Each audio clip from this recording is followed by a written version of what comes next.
नमस्कार दोस्तों, स्वागत है आप सभी का हिंदी महासागर में। आज हम पढ़ने वाले हैं अलंकार के बारे में। अलंकार की ये दूसरी क्लास है। पहली क्लास में हमने अलंकार से संबंधित जो प्रमुख फैक्ट थे उनको कवर किया था और जो कुछ प्रमुख शब्दालंकार थे उनकी परिभाषा और उनके उदाहरण पढ़े थे। आज की क्लास में हम जो अर्थालंकार हैं, जो कुछ प्रमुख अर्थालंकार हैं, 20 अलंकारों के बारे में, उनकी परिभाषा और उनके बहुत सारे उदाहरण को देखेंगे। तो एक बार और देख लेते हैं कि अर्थालंकार कहते किसे हैं। तो जहाँ पर काव्य में अर्थ के कारण चमत्कार या सौंदर्य उत्पन्न होता है वहाँ अर्थालंकार होता है।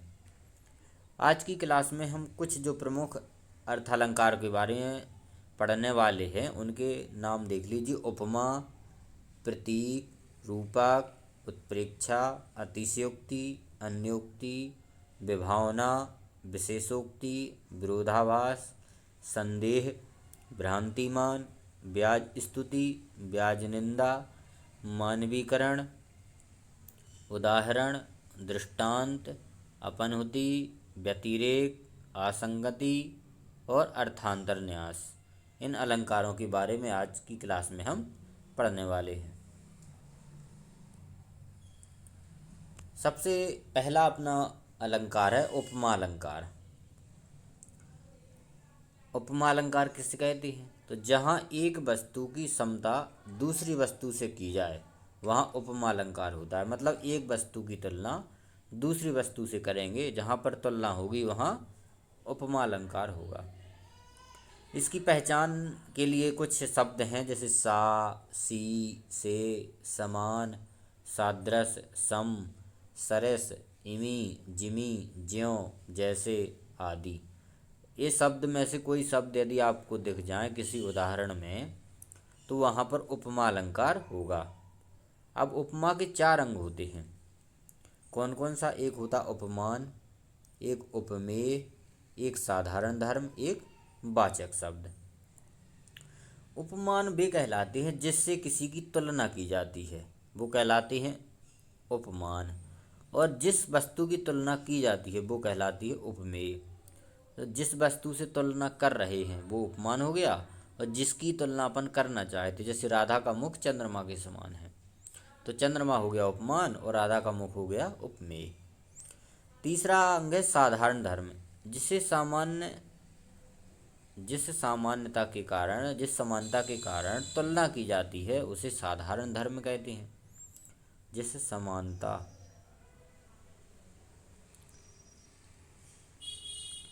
और वाचक शब्द, जिस शब्द के द्वारा तुलना प्रकट की जाती है उसे वाचक शब्द कहते हैं। तो उपमा अलंकार में ये 4 अंग होते हैं।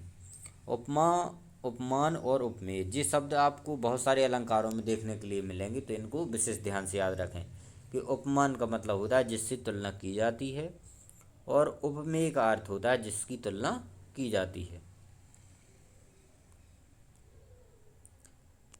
उपमा अलंकार के जो हैं 3 भेद होते हैं। एक पूर्ण उपमा, पहला है पूर्ण उपमा, जिसमें उपमा के चारों अंग उपस्थित होते हैं उसे पूर्ण उपमा कहते हैं।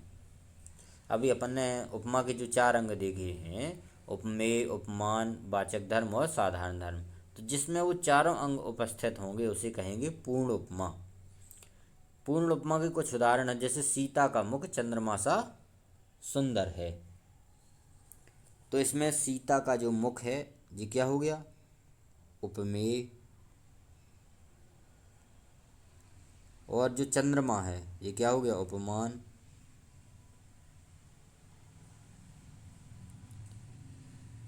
और जो सुंदर है ये हो गया साधारण धर्म। साधारण धर्म। और जो सा है ये क्या हो गया? वाचक शब्द। तो इस उदाहरण में जो चारों चीज़ें उपलब्ध हैं, उपमेय है, उपमान है, साधारण धर्म है और वाचक शब्द हैं, तो जिसमें चारों अंग उपस्थित होंगे उसे पूर्ण उपमा अलंकार कहेंगे। दूसरा उदाहरण है कि नील गगन सा शांत हृदय था हो रहा। इसमें भी चारों चीज़ें उपस्थित हैं, नील गगन, उपमान हो गया शांत हृदय, उपमेय हो गया सा हो गया वाचक शब्द, और शांत हो गया साधारण धर्म। अगला है मौसम मोम सा तन घुल चुका, अब दिल सा मन जल चुका। तो इसमें भी चारों अंग उपस्थित हैं, इसलिए इसे पूर्ण उपमा अलंकार कहेंगे। तो ये पूर्ण उपमा के कुछ प्रमुख उदाहरण हैं। अगला अलंकार है कि जिसमें 3 अंग उपस्थित हों उसे लुप्त उपमा कहेंगे। जो उपमा अलंकार का दूसरा प्रकार है लुप्त उपमा। तो पूर्ण उपमा में चारों अंग उपस्थित थे और लुप्त उपमा में 3 अंग उपस्थित होंगे। इसमें एक कोई मिसिंग रहेगा, इसलिए इसको लुप्त उपमा कहते हैं। जैसे सीता का मुख चंद्र सा है। अब इसमें सीता का मुख हो गया, उपमेय हो गया,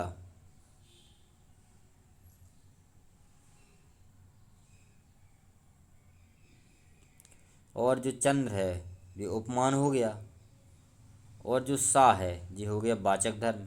लेकिन इसमें जो साधारण धर्म है वो नहीं है, तो इसमें एक अंग अनुपस्थित है। तो जहाँ पर एक अंग कम होगा वहाँ पर लुप्त उपमा अलंकार होगा। जैसे कमल के समान सुंदर। अब इसमें उपमेय नहीं है, इसमें उपमान है कमल के समान कमल, और के समान वाचक धर्म है, सुंदर साधारण धर्म है, लेकिन उपमेय नहीं है। अगला उदाहरण है कि भोगी कुसुमायुध योगी सा बना दृष्टिगत होता है। भोगी कुसुमायुध योगी सा बना दृष्टिगत होता है।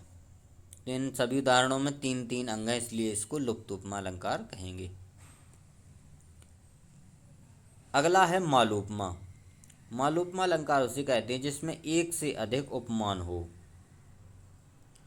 वहाँ पर उन काव्य पंक्तियों में वहाँ पर क्या होगा, मालोपमा अलंकार होगा। जैसे पहला उदाहरण है कि नायिका का मुख कमल और चांद सा सुंदर है। तो यहाँ पर नायिका का मुख हो गया उपमेय, और यहाँ पर कमल और चांद 2 उपमान दिए गए हैं, एक तो कमल सा और चांद। तो यहाँ पर जब 2 उपमान हैं तो वहाँ पर मालोपमा अलंकार होगा। जहाँ पर भी उदाहरण में आपको दिखाई दे कि 2 उपमान है, मतलब एक से अधिक उपमान है, तो वहाँ पर मालोपमा अलंकार होगा। और सा माने हो गया वाचक धर्म और सुंदर हो गया साधारण धर्म। अगला उदाहरण है कि पन्नग समूह में गरुण सदृश, तृण में विकराल कृषाणु सदृश, राणा भी रण में कूद पड़ा, घन अंधकार में भानु सदृश। यहाँ पर भी एक से अधिक उपमान है। यहाँ पर गरुण सदृश माने गरुड़ के जैसा, कृषाणु माने आग के जैसा, भानु माने सूर्य के जैसा। तो यहाँ पर 3-3 उपमान उपयोग किए गए हैं।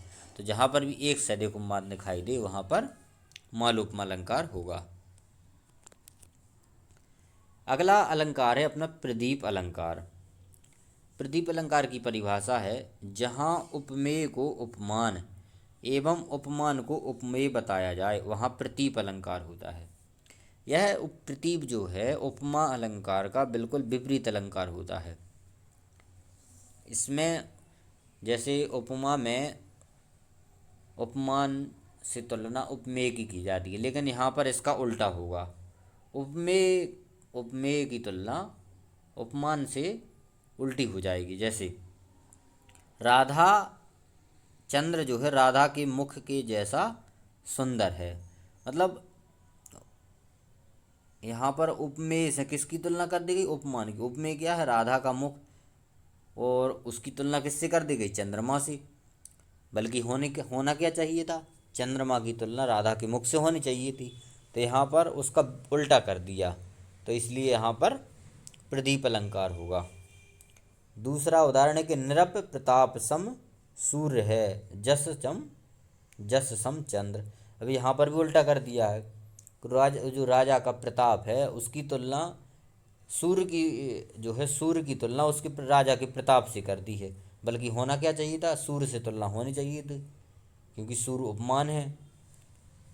लेकिन यहाँ पर उल्टा कर दिया। तो जब भी उपमान की तुलना उपमेय से कर दी जाए, मतलब उल्टा बता दिया जाए, उपमेय को उपमान उपमान को उपमेय बता दिया जाए, तो वहाँ पर प्रदीप अलंकार होगा। अगला एक और उदाहरण है कि इन दसनों अधरों के आगे मुक्ता क्या है। तो ये कुछ प्रदीप अलंकार के उदाहरण हैं। अगला अलंकार है रूपक अलंकार।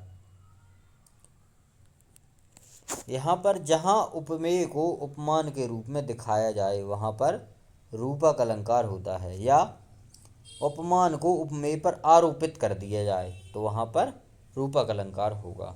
यहाँ पर जो उपमेय उपमान है उसको उपमेय पर बिल्कुल आरोपित कर दिया जाएगा। जैसे चरण कमल बंदो हरिराई, चरण जो है कमल के समान चरणों की क्या करते हैं, पूजा करते हैं। तो यहाँ पर चरण को कमल ही कह दिया, मतलब उसको आरोपित कर दिया कि चरण क्या है, कमल है। तो जब भी उपमान को उपमेय पर आरोपित कर दिया जाए तो वहाँ पर रूपक अलंकार होगा। दूसरा उदाहरण है कि मैया मैं तो चंद्र खिलौना लहूं, मतलब चंद्रमा को क्या कह दिया, खिलौना कह दिया, मतलब उस पर आरोपित कर दिया कि वही चंद्रमा जो है क्या है, एक खिलौना है। तो यहाँ पर रूपक अलंकार है। और उदाहरण अगला है कि जलता है यह जीवन पतंग। अगला उदाहरण है कि उदत उदयगिरी मंच पर रघुवर वाल पतंग, बकसे संत सरोज सब, हर्षे लोचन भृंग।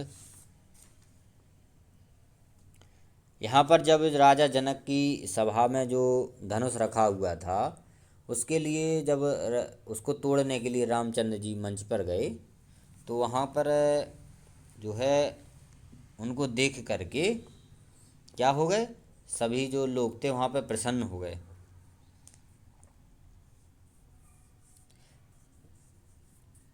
उदत उदयगिरी मंच पर रघुवर वाल पतंग, तो वहाँ पर जो रामचंद्र जी हैं वो सूर्य के समान जो है क्या हो रहे हैं, चमक रहे हैं। और बिकसे संत सरोज सब, हर्षे लोचन भृंग, जो वहाँ पर संत समाज बैठा हुआ था वो सभी क्या हो गए, प्रसन्न हो गए।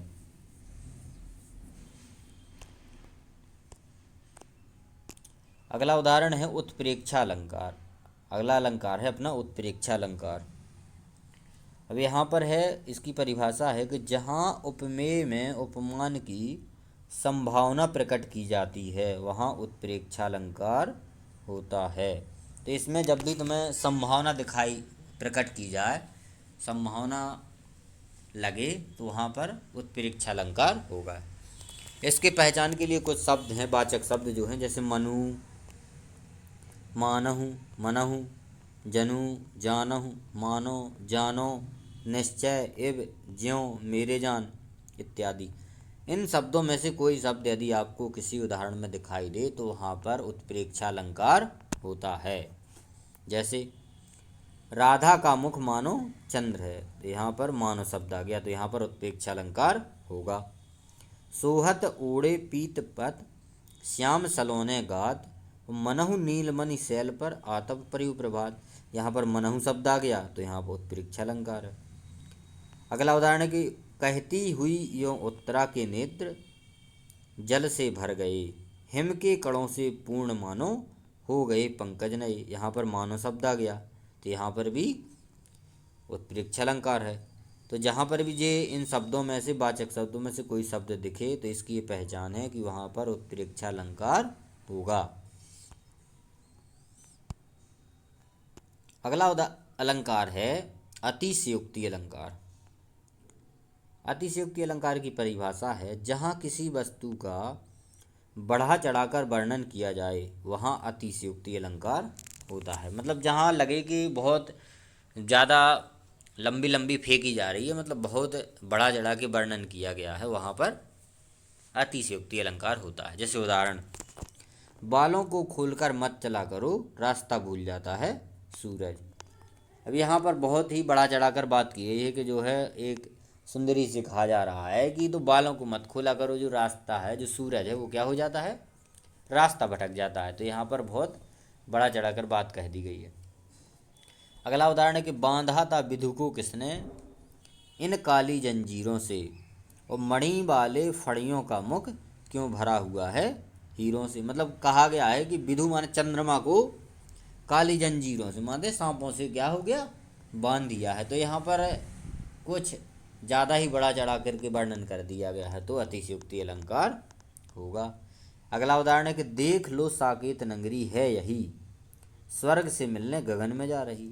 मतलब जो साकेत नगरी है उसके महल जो इतने ऊंचे बने हुए हैं कि वो ऐसा लग रहा है कि स्वर्ग से जो है जा करके ये छू रहे हो स्वर्ग को। तो यहाँ पर भी बहुत ज़्यादा बड़ा चढ़ा के बात की गई है। अगला उदाहरण है कि हनुमान की पूंछ में लगन न पाई आग, और लंका सारी जल गई गए निशाचर भाग। यहाँ पर भी बहुत ज़्यादा बड़ा चढ़ा के वर्णन किया गया है कि हनुमान की पूंछ में आग नहीं लगी और जो है लंका सारी जल गई और निशाचर क्या हो गए, राक्षस जो है भाग गए। अगला अलंकार है अन्योक्ति अलंकार। अन्योक्ति अलंकार की परिभाषा है जब किसी बात को सीधे ना कहकर किसी अन्य के माध्यम से कहा जाए उसे अन्योक्ति अलंकार कहते हैं। जैसे माली आवत, उदाहरण है पहला कि माली आवत देख कर कल्याण करी पुकार, और फूले फूले चुन लिए काले हमारी बार। यहाँ पर जो है जो कलियां हैं वो कह रहे जैसे माली आता है तो जो फूले फूले वृक्ष फूल होते हैं उनको तोड़ लेता है, और जो कलियां कल फूलने वाली हैं उनको छोड़ देता है, और वो सोचती हैं कि कल आज ये फूली वाली टूट गई, कल हमारा नंबर आने वाला है। तो यहाँ पर ये बात कही जा रही है कि जैसे यमराज जी आते हैं तो जिसका समय हो गया पूरा तो उनको क्या है उसके प्राण ले जाते हैं, और बाद में जो जिनका समय अभी नहीं आया है तो वो सोचते हैं कि कल जो है हमारा भी नंबर आने वाला है। अगला उदाहरण है कि नहीं पराग नहीं मधुर मधु, नहीं विकास यही काल, अली कली ही से बंधु आगे कौन हवाल। यहाँ पर जो ये दोहा है बिहारी का है, उन्होंने जो मिर्ज़ा राजा जय सिंह थे उनको चेतावनी देने के लिए इस दोहा को लिखा था कि जो है वे अपनी छोटी रानी के प्रेम में इतने मकबूल हो गए कि उन्हें राजकाज की सब सुध भूल गए। तो उन्होंने इस उदाहरण के माध्यम से, भौरे के माध्यम से उनको संदेश दिया था कि यदि अली जो है, भौरा जो है वो कली से ही बंधा रहेगा तो इस राज्य का क्या होगा, इसको देख रेख कौन करेगा। तो उनको चेतावनी देने के लिए इस दोहे को उन्होंने लिखा था। अगला है कि चलती चाकी देखकर दिया कबीरा रोए, और दो पाटों के बीच में साबत बचाना कोई।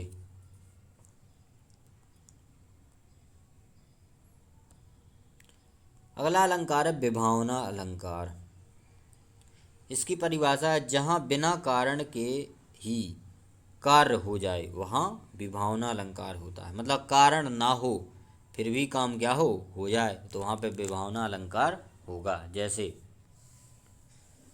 बिनु पद चले सुने बिनु काना, और कर बिनु कर्म करे विधि नाना, आनन रहत सकल रस भोगी बिनु वाणी वक्ता बड़ जोगी। मतलब बिना पैरों के चल रहा है, बिना कर मन हाथ, बिना हाथों के काम कर रहा है अनेक प्रकार के। मतलब कारण नहीं है, पैर नहीं है फिर भी चल रहा है, हाथ नहीं है फिर भी काम कर रहा है। तो यहाँ पर कारण ना होते हुए भी काम हो जाए वहाँ पर विभावना अलंकार होता है। अगला उदाहरण है कि नाच अचानक ही उठे बिन पावस बन मोर।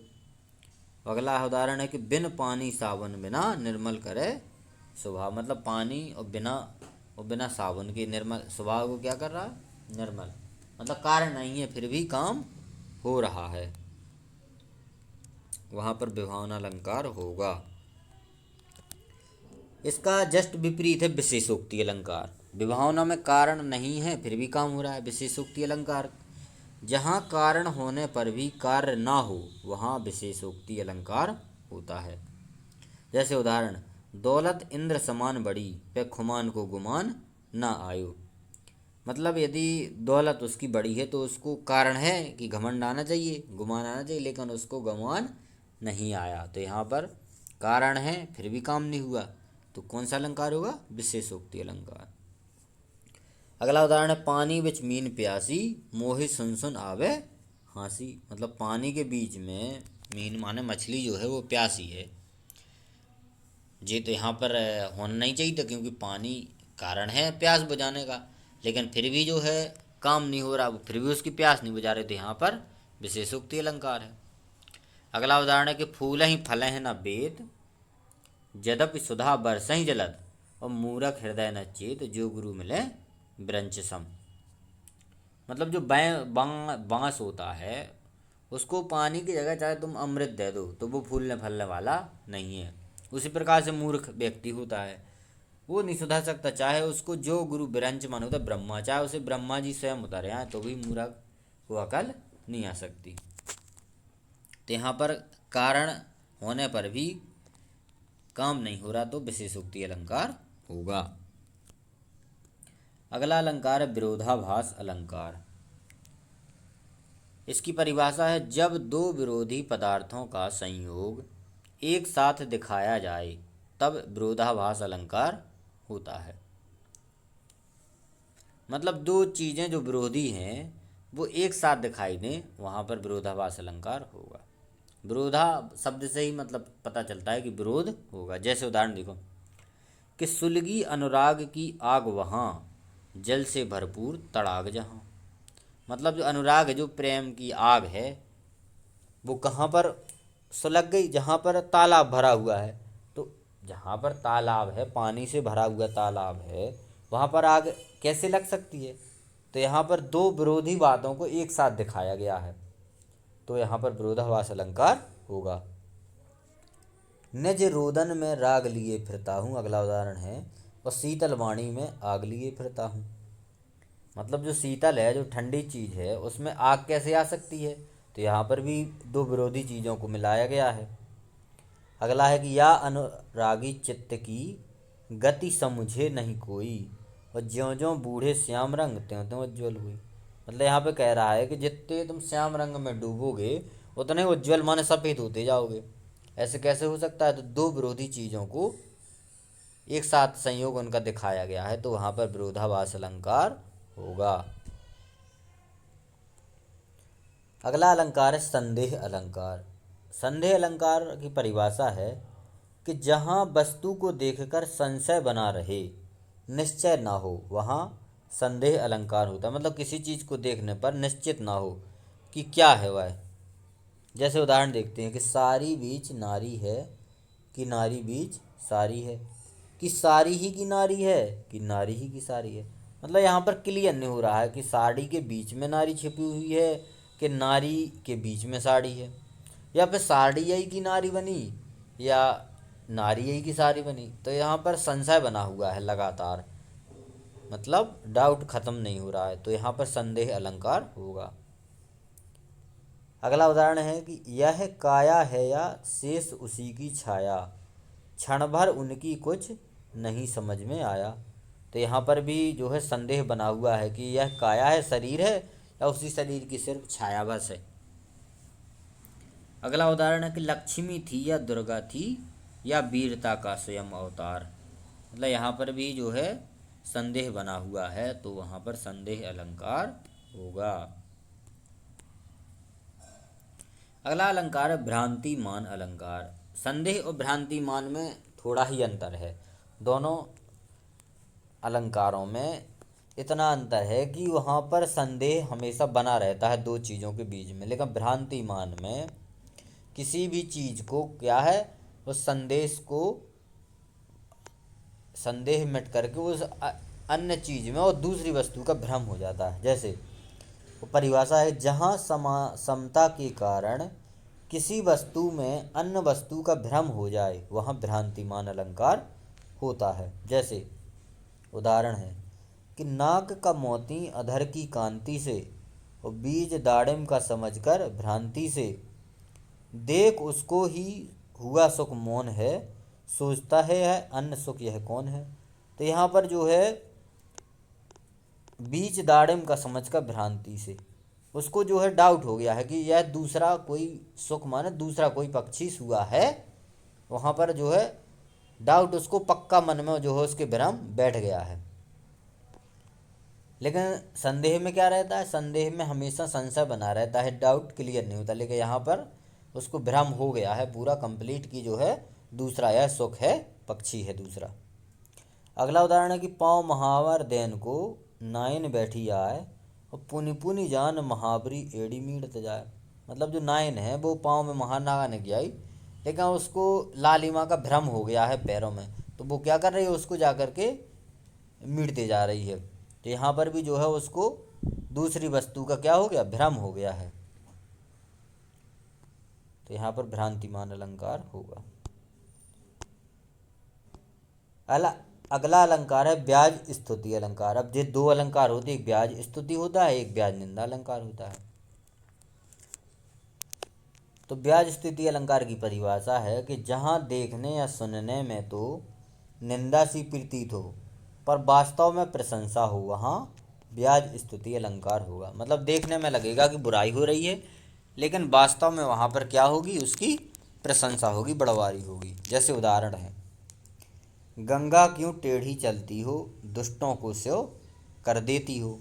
मतलब यहाँ पर पहली लाइन में लग रहा हो कि गंगा क्यों टेढ़ी चलती हो, यहाँ पर उनकी बुराई हो रही, लेकिन अगली ही लाइन में दुष्टों को स्यो कर दे। दुष्ट स्यो माने तार देना।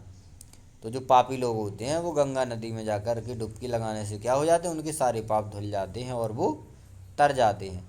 तो यहाँ पर गंगा जी की प्रशंसा हो रही है। अगला उदाहरण है कि काशीपुरी की कुरीति महा, जहाँ देह दिए पुण्य देह न पाइए। यहाँ पर भी काशी की जो पहली लाइन में है, ऐसा लग रहा है कि जैसे बुराई हो रही हो, लेकिन यहाँ पर काशी की बड़वारी हो रही है। क्यों? क्योंकि काशी में ऐसी मानता है कि वहाँ पर प्राण त्यागने से घाटों पर तो जो है मनुष्य क्या हो जाता है, उसकी आत्मा को मुक्ति मिल जाती है, तो दोबारा जन्म लेने की आवश्यकता नहीं पड़ती। अगला उदाहरण है, यमुना तू आ विवेकनी, कौन लियो यह ढंग, और पापन से निज बंधु को मान करावत भंग। तो यहाँ पर भी देखने में लग रहा है कि बुराई हो रही है, लेकिन वास्तव में यमुना नदी की क्या हो रही है, प्रशंसा हो रही है। तो यहाँ पर भी ब्याज स्तुति अलंकार होगा। अगला है ब्याज निंदा अलंकार। परिभाषा है, जहाँ देखने सुनने में प्रशंसा प्रतीत हो पर वास्तव में निंदा हो, वहाँ ब्याज निंदा अलंकार होता है। यह ब्याज स्तुति का उल्टा होता है। यहाँ पर देखने में पहले लगेगा कि प्रशंसा हो रही, लेकिन बाद में क्या हो, वास्तव में हो रही है बुराई। जैसे उदाहरण है पहला कि नाक कान बिन भगनी निहारी, व क्षमा कीन तुम धर्म विचारी। यहाँ पर जो रावण ने जब शूर्पणखा को नाक कान काट दिए थे लक्ष्मण ने, तो जब वहाँ पर उनको देखा तो यहाँ पर उनकी क्या हो रही है, रावण की निंदा हो रही है वास्तव में। अगला उदाहरण है कि ऊधो तुम अति चतुर सुजान, जे पहले रंग रंगी श्याम रंग, तिन ना चढ़े रंग आन। यहाँ पर ऊधो को पहले तो उन्होंने चतुर कह दिया तो लग रहा प्रशंसा हो रही है, लेकिन बाद में जो उनकी क्या हो रही है, बुराई हो रही है। क्यों? क्योंकि जो गोपियाँ श्री कृष्ण के प्रेम रंग में रंगी हुई हैं और उद्धव जी जाकर के उनको योग का संदेश देते हैं, तो गोपियाँ जो है उनके योग के संदेश को अस्वीकार कर देती हैं और उनको कड़वी ककड़ी के समान उनके योग को बता देती हैं। मतलब यहाँ पर उनकी बुराई हो रही है। अगला उदाहरण है कि धन्य कृपण तो सो यहाँ उपकारी है ना, पर हित धन संचय करे, सब सुख तज दिन रैन। यहाँ पर भी जो है ब्याज निंदा अलंकार है। अगला अलंकार है मानवीकरण अलंकार। इसकी परिभाषा है, जहाँ मानव की क्रियाकलापों को प्रकृति पर आरोपित कर दिया जाए, वहाँ मानवीकरण अलंकार होता है। तो जहाँ पर भी जो कार्य मानव मनुष्य के द्वारा किए जाते हैं उनको प्रकृति के द्वारा करवा दिया जाए, तो वहाँ पर मानवीकरण अलंकार होगा। जैसे उदाहरण है, जगी वनस्पतियाँ अलसाई, मुख धोती शीतल जल से। अब यहाँ पर कह रहे हैं कि वनस्पतियाँ क्या हो रही हैं, जागी हुई हैं और आलस खा रही हैं। तो सोना जागना अलसाना ये किसके काम है, मनुष्य के। लेकिन इन कार्यों को कवि ने प्रकृति पर आरोपित कर दिया है, इसलिए यहाँ पर मानवीकरण अलंकार होगा। अगला उदाहरण है कि मेघ आए बन के सबर के। अब बनने ठनने माने तैयार होने का काम किसका है, मनुष्य का। लेकिन यहाँ पर कह रहे हैं कि मेघ जो है तैयार होके आ गए हैं, बादल जो है तैयार होके आ रहे, तो यहाँ पर भी मानवीकरण अलंकार होगा।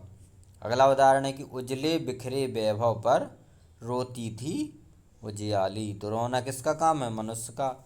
लेकिन उजियाली को कह रहे हैं रोना, तो यहाँ पर मानवीकरण अलंकार होगा। पेड़ों ने अपनी बाहें फैलाकर पक्षियों का स्वागत किया, यहाँ पर भी मानवीकरण अलंकार होगा।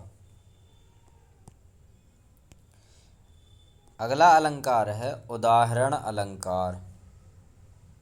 एक होता है उदाहरण अलंकार, एक होता है दृष्टांत अलंकार। इन दोनों में थोड़ा सा ही अंतर है। जैसे पहले उदाहरण देख लेते हैं।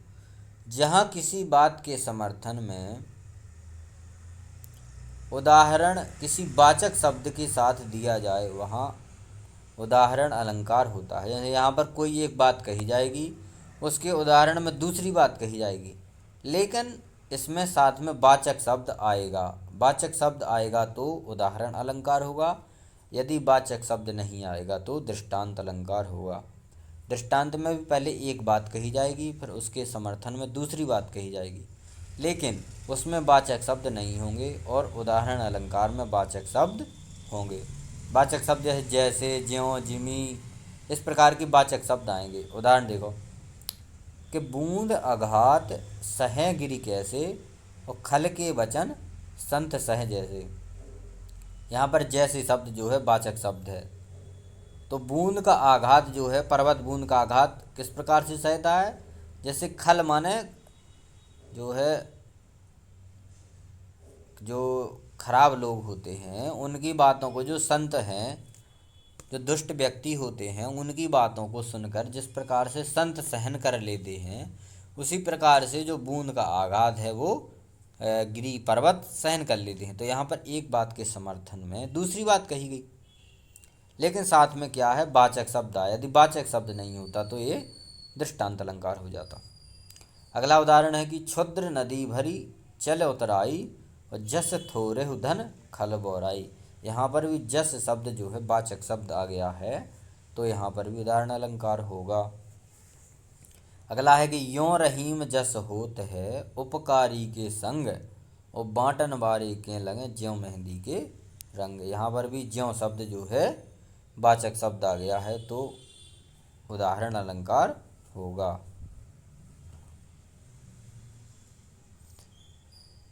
साथ में जो है तुलना भी होनी चाहिए, वाचक शब्द बस से नहीं होगा कि एक बात कही जाए उसके समर्थन में दूसरी बात कही जानी चाहिए। अगला ही उदाहरण है अपना अगला है दृष्टांत अलंकार। दृष्टांत अलंकार की परिभाषा है कि जहाँ पहले कोई बात कहकर उसके समर्थन में दूसरी बात कही जाए वहाँ दृष्टांत अलंकार होता है। उदाहरण जैसे सठ सुधरहि सत संगति पाई, और पारस परस कुधात सुहाई। यहाँ पर एक बात कही गई है कि जो सठ व्यक्ति है, जो मूर्ख व्यक्ति होता है, वो अच्छे लोगों की संगत में रहकर ही सुधरता है। इसके उदाहरण में एक बात कही गई कि पारस परस कुधात सुहाई। जैसे कोई भी अधातु है, उसको पारस मणि जो छू ले तो वो भी चमकदार हो जाती है। तो यहाँ पर कि एक बात कही गई, उसके समर्थन में दूसरी बात कही गई, तो यहाँ पर दृष्टांत अलंकार होगा। लेकिन इसमें वाचक शब्द नहीं आया। देखो वाचक शब्द आ जाता तो वो दृष्टांत न होकर उदाहरण हो जाता। अगला उदाहरण है करत करत अभ्यास के जड़मत होत सुजान, रस्सी आवत जाते सिल पर परत निशान। यहाँ पर भी एक बात पहले कही गई है, अभ्यास करने से मूर्ख व्यक्ति भी विद्वान बन जाता है, और उसके साथ साथ में दूसरी बात समर्थन में कही कि जिस प्रकार से पत्थर की शिला पर रस्सी घिसने से उस पर भी निशान जो है बन जाते हैं। अगला उदाहरण है रस यो रहीम उत्तम प्रकृति का कर सकत कुसंग, और चंदन विष व्यापत नहीं लिपटे रहत भुजंग। यहाँ पर भी एक बात के समर्थन में दूसरी बात कही गई है, तो यहाँ पर भी दृष्टांत अलंकार होगा। अगला अलंकार है अपनहुति अलंकार। इसकी परिभाषा है जब काव्य की पंक्तियों में उपमेय को उपमान में निषेध सहित आरोपित कर दिया जाए वहाँ अपनहुति अलंकार होता है। तो इसमें जब भी तुम्हें ना नहीं जैसे शब्द दिखेंगे साथ में, और उपमेय में उपमान को आरोपित किया जाएगा नहीं के साथ, तो वहाँ पर अपनहुति अलंकार होगा। जैसे यह मुख नहीं चंद्र है, तो यहाँ पर नहीं शब्द आ गया, मतलब नकारात्मक जो है आरोपित किया गया है उपमेय को उपमान में।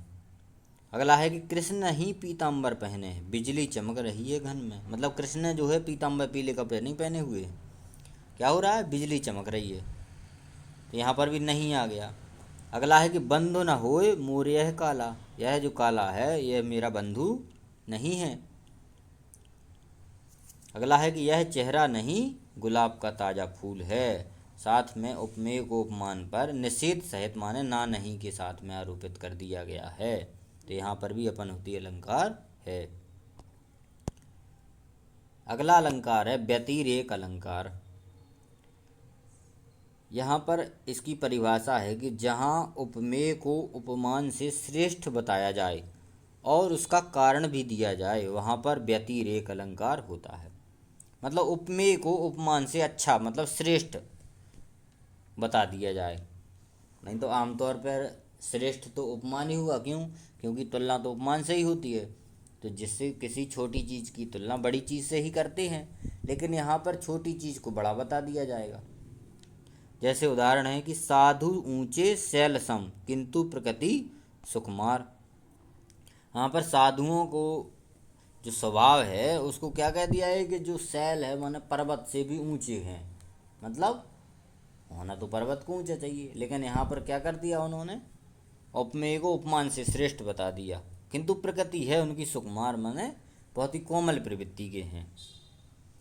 अगला उदाहरण है कि मुख चंद्र सोहत, मुख सोहत चंद्र नहीं। और कहिए जो सोहत मुख में सोहत सोहत सोई। यहाँ पर मुख जो है चंद्र सोहत, मुख सोहत चंद्र नहीं। मतलब चंद्र मुख जो है, मुख पर चंद्रमा शोभा देता है लेकिन चंद्रमा पर मुख नहीं। यहाँ पर उल्टा कर दिया उन्होंने कि जो है उपमान को छोटा बता दिया और उपमेय को क्या कर दिया, श्रेष्ठ बता दिया है। अगला अलंकार है असंगति अलंकार। जहाँ पर इसकी परिभाषा है जहाँ पर कारण कहीं हो और उसका कार्य कहीं हो वहाँ असंगति अलंकार होता है। मतलब काम कहीं हो रहा और उसका कारण कहीं और है दूसरी जगह, तो वहाँ पर असंगति अलंकार होगा। जैसे हृदय घाव मेरे और पीर रघुबूरे। मतलब हृदय में घाव लक्ष्मण जी के लगा हुआ है, लेकिन पीर किसको हो रही है, पीड़ा किसको हो रही है, राम जी को। तो वह कार्य कहीं और है और कारण कहीं और है। मतलब पीड़ा तो नहीं तो लक्ष्मण जी को होनी चाहिए, लेकिन पीड़ा किसको हो रही है, राम जी को। अगला उदाहरण है कि द्रग उरझत टूटत कुटुम्ब, जुरत चतुर चित प्रीति और परत गांठ दुर्जन ही दई नहीं यह रीति। यहाँ पर क्या बात कर रहे हैं कि द्रग माने हो जाए नेत्र। नेत्र क्या है, किसी प्रेमी प्रेमिका के नेत्र जो है उलझते हैं, और नेत्रों के उलझने से और टूटता कुटुम्ब मतलब जो है परिवार में जो है बिखराव होता है। और जुरत चतुर चित्त प्रीति, और जो चतुर व्यक्ति हैं उनके हृदय में क्या होता है, प्रेम उत्पन्न हो जाता है। लेकिन आगे क्या हो जाता है, परत गांठ दुर्जन ही है। जो दुर्जन व्यक्ति हैं उनके व्यक्तियों के हृदय में क्या हो जाती है, गांठ पड़ जाती है। लेकिन जब जहाँ पर जो है हृदय प्रेम जुड़ रहा है तो जहाँ पर वहीं पर गांठ पड़नी चाहिए, लेकिन गांठ दूसरे दुर्जन व्यक्तियों के हृदय में पड़ रही और जो है प्रेम चतुर व्यक्तियों के हृदय में उत्पन्न हो रहा है। इस प्रकार से कारण कहीं है और काम कहीं हो रहा है, तो यहाँ पर क्या है, असंगति अलंकार। अगला अलंकार है अर्थांतरन्यास अलंकार। तो जहाँ पर इसकी परिभाषा है जहाँ किसी सामान्य बात का विशेष बात से तथा विशेष बात का सामान्य बात से समर्थन किया जाए वहाँ अर्थांतर न्यास अलंकार होता है। जैसे उदाहरण है कि कौन बढ़ाई उदद मिली, गंगा नाम वधीम और कही की महिमा नहीं घटी पर घर गए रही। यहाँ पर कह रहे हैं कि जो गंगा नदी है उसकी इतनी महिमा है, लेकिन जब वो जाकर के समुद्र में मिल जाती है तो उसकी फिर महिमा कहाँ रह जाती है, कहाँ उसका नाम रह जाता है। जिस प्रकार से कह रहे हैं कि कहीं की महिमा नहीं घटी, मतलब ऐसा कौन सा व्यक्ति है जो दूसरे के घर जाने पर उसका जो है महत्व नहीं घटा है। यहाँ पर एक विशेष बात कही गई, उसका सामान्य बात से समर्थन किया गया है। एक और उदाहरण है कि कछु कहिए नीच न छेड़िए, भलो न बाको संग, और पाथर डारे कीच में, उछरी बिगाड़त अंग। यहाँ पर कह रही कि कछु भी करो लेकिन नीच व्यक्ति से कभी भी बहस नहीं करनी चाहिए। उसकी संग करने से तुम्हें उससे हानि ही होगी। जैसे कि यदि तुम कीचड़ में पत्थर फेंकोगे तो तुम्हारे ऊपर उचट कर कीचड़ ही आएगा। इस प्रकार से इस उदाहरण में भी क्या है, अर्थांतर न्यास अलंकार है। इस प्रकार से अपन ने जो है इस क्लास में जो अर्थालंकार के 20 जो अर्थालंकार हैं प्रमुख प्रमुख, जो सभी परीक्षाओं में पूछे जाते हैं, उनको अच्छे से पढ़ लिया, उनकी परिभाषा और उदाहरण देख लिए हैं। तो यदि आपको वीडियो पसंद आया है तो लाइक करें, कमेंट करें, और चैनल पर नए हैं तो सब्सक्राइब ज़रूर करें। धन्यवाद।